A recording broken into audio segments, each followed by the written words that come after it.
Good afternoon, Secret Treasure Hunt Land. Mark Starosiak here. I hope you all are doing well and enjoying your summer. It's been a while since I cut a video, and I wanted to give you a little something to chew on here as you're enjoying your lemonade under the sun. And that is the idea of the paintings matching the starts for New York City and San Francisco. So let's jump right in. I'm going to show you what I'm seeing. So the key here, folks, is you have to look closely at the paintings, particularly where there's symmetry, and where there should be symmetry, maybe there isn't. And the best example I can give you that is the fairies, the neckline of the dress of the fairy in San Francisco. It's not symmetrical. So at your dig location, by the way, the pearl looks very close to that spot. You should have some type of trail or something that matches that shape. Well, I can tell you at Battery Lancaster, there is a trail right underneath the battery that matches that shape perfectly. So these are the things that you have to notice, and that should be explained if you're in the right spot. Okay, so let's jump in. So I contend to you that these starts very much mimic the paintings. So look at the shape of the fairy arch. I want you to look really closely. It's got this, this very roundedness to it, and it's very flowing. And you'll see the difference with New York City. But this flows, and we've got some edges here. And it's very, it's so reminiscent of the painting, isn't it? So the question is that you've got all these other paintings that are squared off, but you've got New York and San Francisco are the only two paintings that have this arch to them. Well, it's no surprise because they begin and end at arches, okay? So in San Francisco, I tell you, it's very clear, I think, for really looking at these things. The start is Pier 43.5. That's where the ferry's pointing. And it's very historic. It's where the red and white fleet launched that did the historic tours into Alcatraz and all that. So look it up. And those of you that live near there know it. You'll know it's extremely historic. So is this a great place to start in Fisherman's Wharf in San Francisco? You better believe it. So here I show you the evidence supports this as the start because the whole painting matches it. All right, let's jump in or out of this for a second. Now I'm just going to fit it over. Right, so here's Fairy Arch. That is a fantastic fit. Now, and I say this all the time, I hate image matches. Well,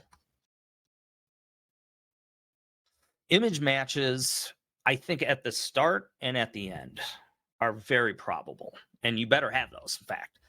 Along the way, no. Like along the journey, no. I don't think there would be too much imagery to show up. I think if you're trying to cover, especially if he stops at 3 or 4 places.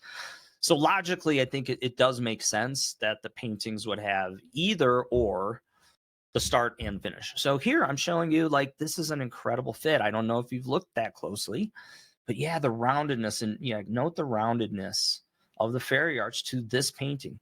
Now, New York City is slightly different. Whereas you've got this flow between the semicircle and then the perpendicular sides of the painting, there's actually a notch in New York City, right? So when you can get real close into these and take a look, and you'll see what I'm talking about. So let's jump into New York. This is the Verrazano Narrows Bridge. I don't know how you can't start here. Look at the coloring. But, the difference here and what makes this a compelling theory is that this painting, it doesn't flow from the semicircle into the perpendicular sides. There's actually a little notch. It's it's a little lip almost. And you have to get really close in there. But curiously enough, the Verrazano Narrows Bridge, it does the same thing. So, yeah, and I'm going to overlay these here in a second, but notice both in the outside of this painting, it's right in here, there's a slight notch where it's very clear you're going from perpendicular to semicircle. It doesn't flow like the San Francisco painting does by contrast, right? So I'm showing you how the San Francisco painting matches the start there in this very subtle way. New York does the same thing. It matches in a very subtle way because he could very easily have made this flowing without that little break, the little notch. Okay, but he didn't. And so was that a mistake? Or, oh, that's such a minor thing, you're just seeing that. Well, the problem is the New York painting fits this exactly. The notches fit the bridge. And the flowingness of the painting in San Francisco matched the ferry arch. All right, so let's look at the overlay. You can see that's an incredible fit. If you're not down here at the bridge, why? What are you doing? Look at how strong of a fit that is. It's the same color. Spirit of 76 tells you to be as far away from the Statue of Liberty as you can be and still see it. That's my opinion. That would put you down on the Staten Island side of the Verrazano Bridge. Okay, so to wrap it all up, there's an overarching connection between these two puzzles. It's bookends, baby. So I'm telling you, it's like, I'm showing you that it's arches, the theme of arch. Okay, you see that at the start, at the ferry arch, and then at the end in San Francisco, where they didn't need to build this big trellis, this big semicircle support underneath the bridge. You wouldn't know this, but they need to do that to save the fort. This is Fort Point sitting under here. So that's a really cool historic thing I think Byron would want you to know. Okay, it's not just a piece of, the bridge. It's a very historic piece of the bridge that not many people know. Okay, so you started an arch, you ended the arch. Speaks to that whole idea of yin and yang, doesn't it? And then look at your view from Battery Lancaster. It's incredible. You see everything from the spot. You see the bridge, Marin Highlands. You see Angel Island, which is very important to Chinese immigration, by the way. You see Alcatraz. You see the city line down and back down the shoreline.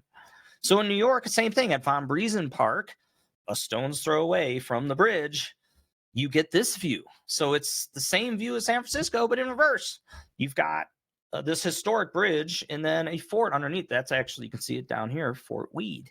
And by the way, the Verrazano Narrows Bridge in 1964 displaced the Golden Gate Bridge as the longest suspension bridge in the world at that time. So these two bridges have a shared history together, right? So anyway, that's my thought for you. Let me know in the comments here what you feel, if you think I'm close or way off, and we'll talk to you soon.